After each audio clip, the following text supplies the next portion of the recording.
Olá pessoal, tudo bom?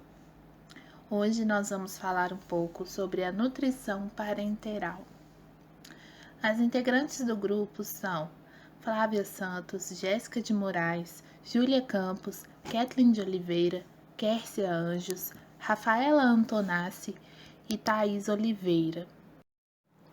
Bom, de acordo com a portaria 272 da Anvisa, entende-se como nutrição parenteral uma solução ou emulsão composta basicamente por carboidratos, vitaminas, aminoácidos e lipídios, sendo esta estéril e apirogênica, ou seja, livre de todos os organismos viáveis que possam causar uma patogenicidade ao paciente e é livre de produtos ou vestígios do metabolismo de micro-organismos, vírus, bactérias, fungos.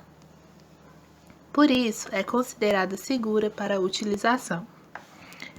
Ela é acondicionada em recipiente de vidro ou plástico, destinada à administração intravenosa em pacientes desnutridos ou não, em regime hospitalar, ambulatorial ou domiciliar, visando a síntese ou manutenção dos tecidos, órgãos e sistemas. Além disso, existem dois tipos de nutrição parenteral.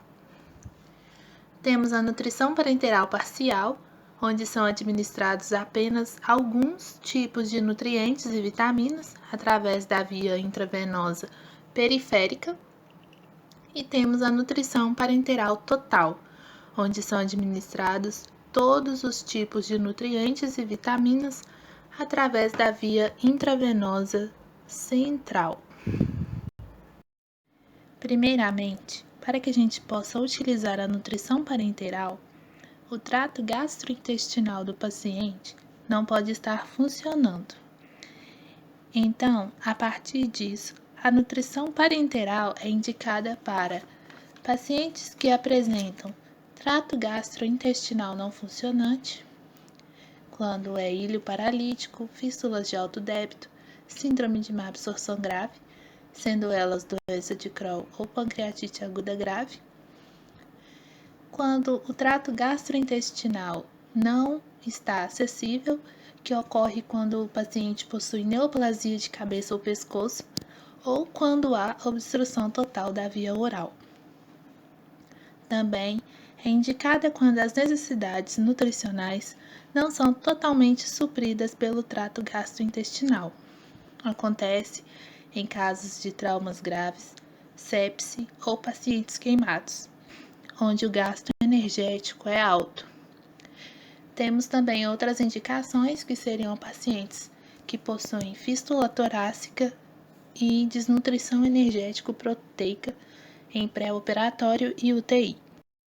A nutrição parenteral é contraindicada para pacientes que apresentam edema agudo de pulmão, instabilidade hemodinâmica, sendo elas choque séptico, choque hipovolêmico ou choque cardiogênico. Portanto, é necessário que ocorra a estabilização do paciente para depois iniciar a nutrição parenteral. Paciente anúrico sem diálise, uma vez que ele não dialisa e nem urina, não podemos enchê-lo de volume. E pacientes que possuem graves distúrbios metabólicos. As soluções de nutrição parenteral são administradas através de um catéter venoso central ou cânulas venosas periféricas. Na imagem à esquerda, a gente pode observar o local de aplicação venosa central, que se dá por meio da veia subclávia, mas também a gente pode fazer através da veia jugular.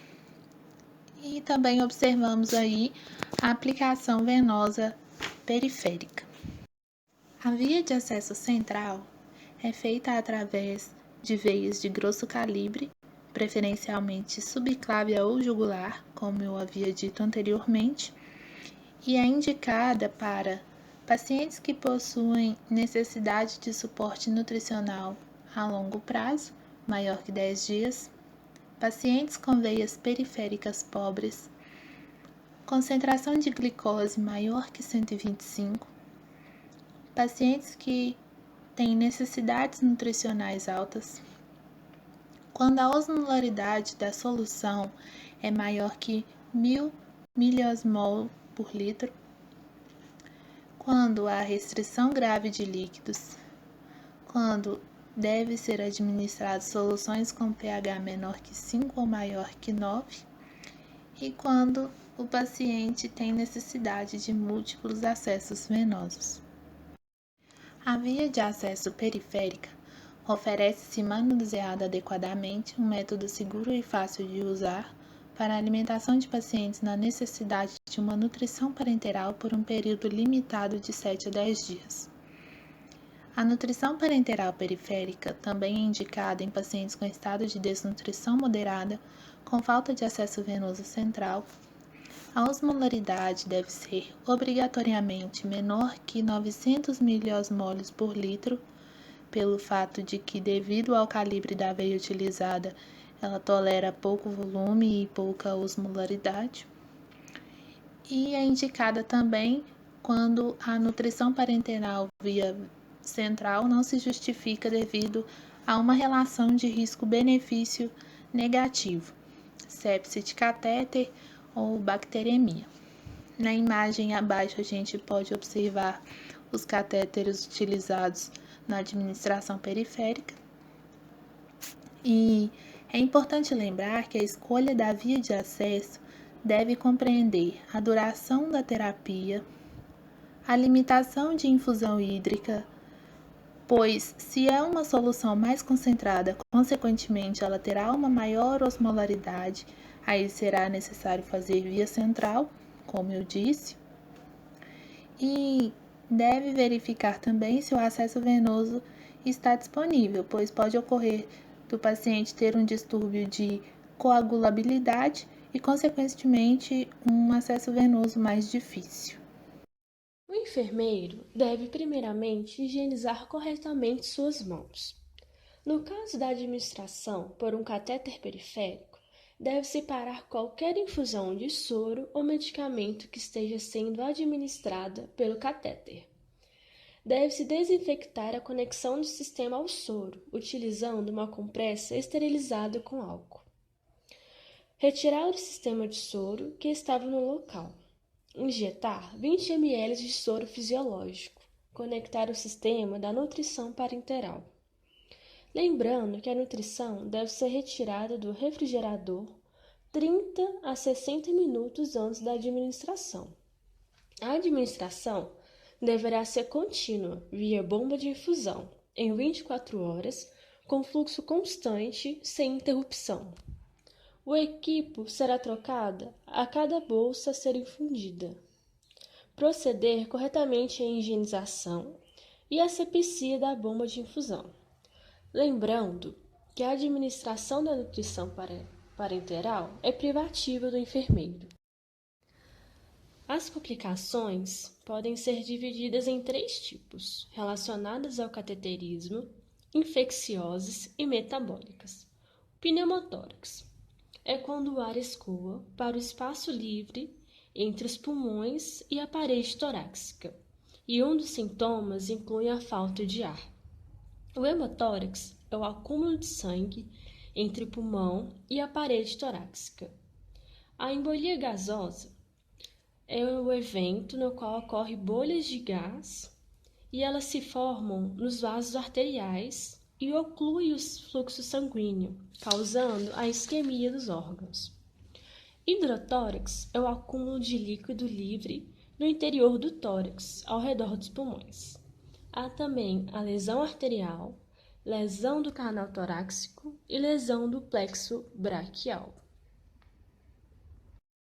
As complicações infecciosas no uso da nutrição parenteral podem ser infecção por bactérias e fungos, a sepse, que elas causam inflamação hepática pela produção de endotoxinas ativadas pelas citocinas pró-inflamatórias, infecções sanguíneas relacionadas com catéter, supercrescimento de bactérias no intestino delgado, ocorrendo a produção de hepatotoxinas. Nas complicações metabólicas, nós temos a hiperglicemia, e a sua causa pode ser pelo excesso de carboidrato administrado ou resistência à insulina por pacientes com doenças agudas e pacientes sépticos. Lembrando que para a hiperglicemia, os valores da glicose plasmática devem ser superiores ou iguais a 100 ml por decilitros após o jejum de 8 horas. Há também a hipoglicemia, e ela pode ocorrer em alguns adultos quando há interrupção abrupta da alimentação parenteral. O valor da glicemia para a hipoglicemia é abaixo de 60 mg por decilitros. A hipertrigliceridemia ocorre após a superalimentação de glicose ou administração rápida de emulsão proteica. É o nível elevado de triglicerídeos no sangue. O enfermeiro, ele é responsável pelo planejamento, pela organização, pela coordenação, execução e avaliação de serviços de enfermagem, pelo treinamento e prescrição de cuidados de enfermagem ao paciente. Ele deve orientar o paciente, a família ou o responsável legal quanto à utilização e controle da nutrição parenteral. Ele é responsável por preparar o paciente, o material e o local para a inserção do catéter intravenoso. Ele deve prescrever os cuidados da enfermagem na nutrição parenteral, em nível hospitalar, ambulatório e domiciliar. Deve também proceder ou assegurar a punção venosa periférica, incluindo a inserção periférica central. Ele é responsável por assegurar a manutenção das vias de administração. Ele deve garantir o registro claro e preciso de informações relacionadas à administração e à evolução do paciente quanto ao peso, sinais vitais, tolerâncias digestivas e outros que se fizerem necessário. Ele deve efetuar e ou supervisionar a troca do curativo do catéter venoso, com base em procedimentos pré-estabelecidos.